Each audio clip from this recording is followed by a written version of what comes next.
ఇప్పుడు మనం కూర్చున్న ప్రాంతం ఏదైతే ఉందో ఇది కాళేశ్వరంలో భాగంగా నిర్మించిన మొట్టమొదటి pump house Kannepalli pump house. ఇక్కడి నుంచి ప్రారంభం. ఇది తెలంగాణ రెండు వైపులకు కూడా నీళ్ళు ఇచ్చే ప్రధానమైన పంప్ హౌస్ ఇది.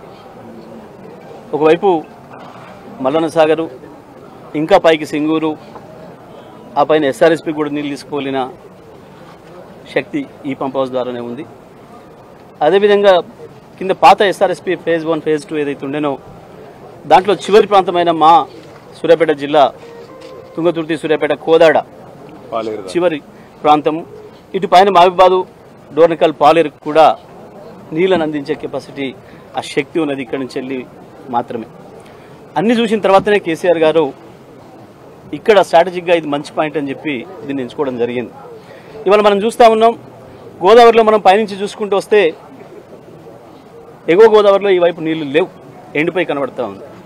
కానీ ప్రాణహిత కలిసిన తర్వాతనే గోదావరి జీవనదిలాగా మారుతూ ఉంది.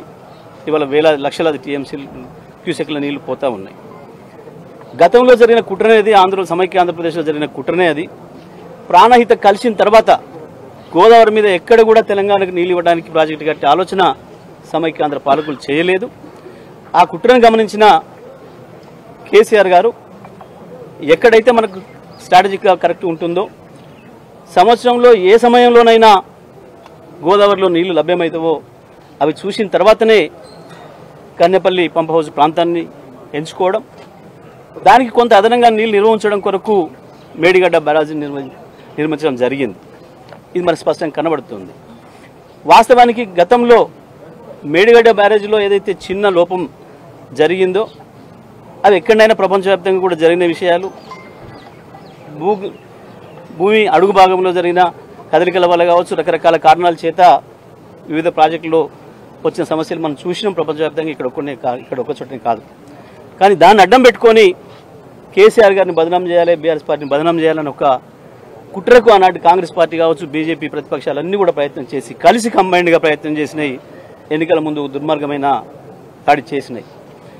వాస్తవానికి ఏ ఒక్క రోజు కూడా ఇక్కడ పంపులు ఆపాల్సిన అవసరం లేదు. అన్ని నీళ్ళు ఆ రోజు నుంచి కూడా వచ్చినాయి.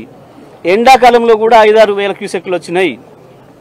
2,500 క్యూసెక్కులు వస్తే ఒక్క పంపు ఆన్ చేసుకోవచ్చు ఇక్కడ. ఆ నుంచి పైన ఎంత వచ్చినా నీళ్లు 2 టీఎంసీల వరకు కూడా ఆన్ చేసుకొని దీని ద్వారా నీళ్ళు ఇచ్చుకోవచ్చు అనేది ఇంజనీర్లకు తెలుసు, మనకు తెలుసు, అందరికీ తెలుసు. వాళ్ళ ప్రపంచానికి తెలిసిన సత్యం అది. అదేం రహస్యం కాదు, బ్రహ్మ విద్య కాదు. ఇంత స్పష్టంగా ఉంది. కానీ ఈ ప్రభుత్వానికి ఇంకా కూడా దీనిపైన ఏదో కేసీఆర్ గారిని బదనాం చేసి బతకాలన్న ఆలోచన, దానికి బీజేపీ వంతబాడటం, ఇద్దరు కలిసి తెలంగాణ రైతాంగం నోట్ల మట్టి కొడుతున్నారు. గత యాసంగి పంట ఎండబెట్టినరు, ఇప్పుడు వానాకాలం పంటకు కూడా నీళ్ళు ఇచ్చే ఆలోచన ఈ ప్రభుత్వానికి ఉన్నట్టు కనబడతలేదు. ఇది మనకు స్పష్టంగా కనబడుతుంది. ఇవాళ మా సూర్యాపేట ప్రాంత ప్రజలు చూస్తున్నారు, వరంగల్ జిల్లా, ఉమ్మడి వరంగల్ జిల్లా ప్రజలందరూ చూస్తున్నారు.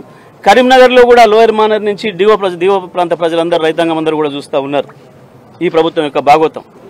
ఉద్దేశపూర్వకంగా దీన్ని ఆపేసినారన్న విషయం. ఇవాళ ఇక్కడ నీళ్లున్నాయి కదా అని చెప్తే ఇంకొక సాకు చూపిస్తున్నారు.